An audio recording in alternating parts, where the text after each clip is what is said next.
Bismillahirrahmanirrahim. Assalamualaikum warahmatullahi wabarakatuh.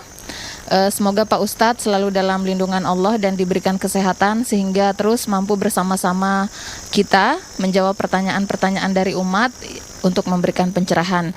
Dan pada kesempatan hari ini Pak Ustadz, saya ingin bertanya terkait dengan amalan tambahan setelah sholat fardu.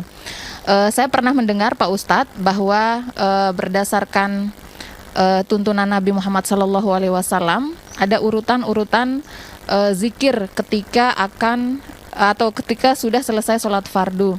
Nah, pertanyaan saya adalah, misalkan kita ingin menambah amalan zikir tertentu pada saat usai sholat fardu, di mana part mana masuknya dan seperti apa tata caranya? Mudah-mudahan pertanyaan saya bisa segera Pak Ustadz jawab, dan atas jawabannya Pak Ustadz saya ucapkan terima kasih. Wassalamualaikum warahmatullahi wabarakatuh. Waalaikumsalam warahmatullahi wabarakatuh. Bagaimana mengenai tambahan amalan setelah sholat fardu? Pertanyaan yang bagus dan sangat penting, karena saya akan menyampaikan satu hal yang insya Allah bisa menjadi pegangan kita semua, terutama umat Islam Ahlus Sunnah wal Jamaah yang banyak melaksanakan amaliyah sehari-hari yang mungkin menurut sebagian saudara kita yang lain itu tidak, atau bid'ah atau apalah semacam itu. Baik, begini saudariku dan saudara-saudariku dimanapun berada.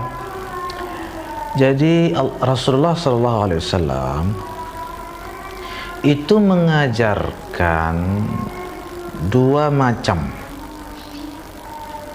atau memberikan atau mengajarkan atau melakukan dua macam. Macam yang pertama adalah macam yang sifatnya terikat, harus seperti itu, nggak boleh diganggu gugat. Ada yang tidak terikat. Apa maksudnya terikat dan tak terikat? Contoh yang terikat ketika Nabi mengajarkan sholat subuh, zuhur, asar, maghrib, isya, terikat sekali itu. 5 ya 5 sholat, jangan ada yang bilang 6 sholat atau 3 sholat misalnya waktu telu, nggak boleh, bid'ah namanya itu. Jumlah rakaat juga masing-masing sudah terbatas dan terikat. Subuh 2 rakaat, zuhur 4 rakaat, asar 4 rakaat, maghrib 3 rakaat, isya 4 rakaat. Tidak boleh ada yang mengatakan, aduh subuh saya waktu itu segar jadi 4 rakaat lah subuh, nanti isya yang 2 rakaat. Bid'ah namanya. Jadi bisa dipahami bid'ah itu ternyata adalah sesuatu yang diikat oleh Nabi, dibatasi oleh Nabi, lah kita yang melonggarkannya, itu bid'ah. Sebaliknya ada juga ibadah atau ajaran Nabi atau amaliyahnya Nabi, ada juga yang sifatnya tidak terikat. Contoh, Nabi diriwayatkan beristighfar sehari 70 kali. Ada hadisnya. Riwayat lain 100 kali. Pertanyaannya, terikat apa tidak terikat? Tidak terikat. Kenapa tidak terikat? Apa maksudnya tidak terikat? Andai kata kita istighfar 700 kali, ya, 2000 kali, atau mungkin hanya 20 kali sehari, ya, maka itu tidak masalah dan tidak dikatakan bid'ah. Kenapa? Karena Nabi sendiri tidak mengikatnya. Justru yang bid'ah adalah apabila ada yang mengatakan nggak boleh istighfar lebih dari 70 kali dan tidak boleh kurang dari 70 kali, karena Nabi melakukan begitu. Orang itu yang melakukan bid'ah. Kenapa? Karena dia membatasi apa yang tidak pernah dibatasi oleh Rasulullah Sallallahu Alaihi Wasallam. Contoh, Nabi bersedekah pakai apa? Kurma, ya. Itu ibadah yang dibatasi, diikat atau tidak? Tidak terikat, tidak terbatas. Sehingga ada orang yang nyumbang pakai sepeda motor, bid'ah. Loh, kok bid'ah? Karena Nabi sedekahnya pakai kurma, pakai emas, pakai dinar dirham. Kok kamu pakai sepeda motor? Tidak pernah Nabi mengajarkan begitu. Loh. Masa begitu sih? Nah, justru orang itu yang bid'ah. Bid'ahnya di mana? Dia membatasi apa yang tidak pernah dibatasi oleh Nabi. Nabi tidak pernah mengikatnya harus pakai kurma atau pakai dinar dirham. Silahkan dengan apa saja, jangan kamu datang mengikatnya. Nabi juga mengatakan akthiru min qauli la ilaha illallah, perbanyak zikir. Allah juga dalam Al-Quran menyuruh kita udzkurullah dzikran katsira, perbanyak zikir, perbanyak zikir, perbanyak zikir. Apakah itu ada yang mengikat atau tidak? Ada yang terikat di situ atau tidak ada? Ya. Maka kalau ada yang bilang zikir tidak boleh rame-rame, dia yang berbuat bid'ah orang itu, karena dia membatasi apa yang tidak pernah dibatasi oleh Nabi. Zikir nggak boleh dengan suara keras. Loh, emang Nabi pernah bilang? Nabi nggak pernah membatasi dan mengikatnya. Kok ente datang mengikatnya? Ente yang bid'ah. Ya. Nabi nggak pernah zikir berdiri, selalu duduk. Berarti nggak boleh berdiri, nggak boleh berbaring, semua Anda tidak bolehkan. Anda sendiri mengikat dan membatasinya. Loh, padahal Nabi sendiri tidak pernah membatasinya.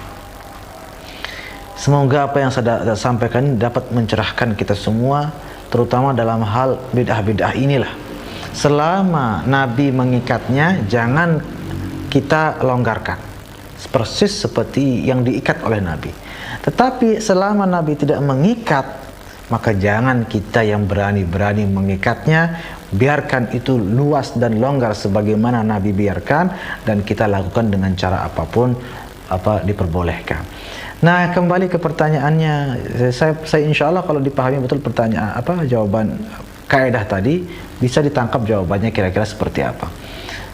Zikir yang setelah sholat, apakah sifatnya terikat sebagaimana sholat subuh 2 rakaat dan lain sebagainya?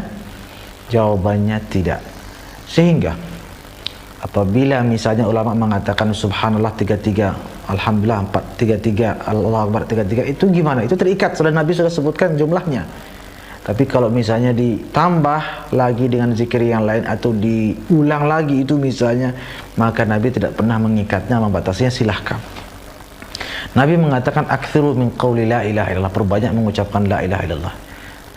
Nabi tidak sebutkan waktunya, berarti tidak diikat. Nah, sekarang kita memanfaatkan waktu setelah sholat untuk memperbanyak zikir la ilaha illallah, la ilaha. Bagus sekali, bukan tidak bagus. Kemudian sebagai penutup, mohon maaf karena waktu terbatas, ada satu hadis sahih riwayat Imam Bukhari. Kalau dah Imam Bukhari berarti sahih. Sahih. Apa diriwayatkan di situ? Nabi mengajarkan doa atau bacaan di tahiyat terakhir, yaitu at-tahiyatul mubarakat, as-salawatut thayyibatul, assalamu alayka ayyuhan nabi ila akhirih. Lalu Nabi mengajarkan doa setelah tahiyat itu. Apa doanya? Allahumma inni a'udzubika min adzabil qabr wa min fitnatil mahya wal mamat wa min fitnatil masiihid dajjal. Itu doa yang diajarkan Nabi sebelum salam dan setelah tahiyat. Itu diajarkan Nabi. Apa kata Nabi? Belum selesai hadisnya. Apa kata Nabi di ujung hadis itu? Tsumma yad'u ma syaa, tsumma yad'u min ad-du'a'i ma syaa. Atau kama qala sallallahu alaihi wasallam. Kemudian hendaklah orang yang salat ini berdoa kepada Allah dengan doa apa saja yang dia inginkan. Jadi Nabi sudah mengajarkan doa, ini baca. Lalu Nabi bilang habis ini doa apa saja, baru salam. Itu di dalam salat.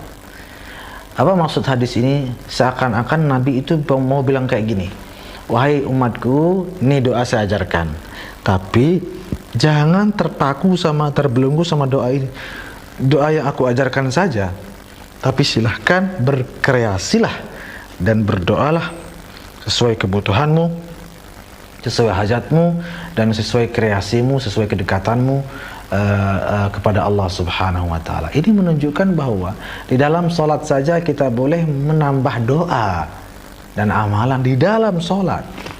Ya, selama tidak melampaui batas-batas yang sudah digariskan ya. Seperti tidak boleh menggunakan bahasa lain dan lain sebagainya. Nah, kalau di dalam salat demikian, maka lebih-lebih di luar salat, setelah Anda baca tasbih, tahmid dan takbir, lalu membaca la ilaha illallah, lalu membaca Asmaul Husna, lalu membaca Quran, membaca doa apa saja, semakin banyak semakin bagus insyaallah. Mudah-mudahan dikabulkan oleh Allah Subhanahu wa taala segala amal ibadah kita, segala wirid kita, segala zikir kita, dan mudah-mudahan kita kelak di akhirat nanti sama-sama berjumpa di bawah ridha Allah Subhanahu wa taala dan dengan berkat syafaat baginda Rasulullah sallallahu alaihi wasallam.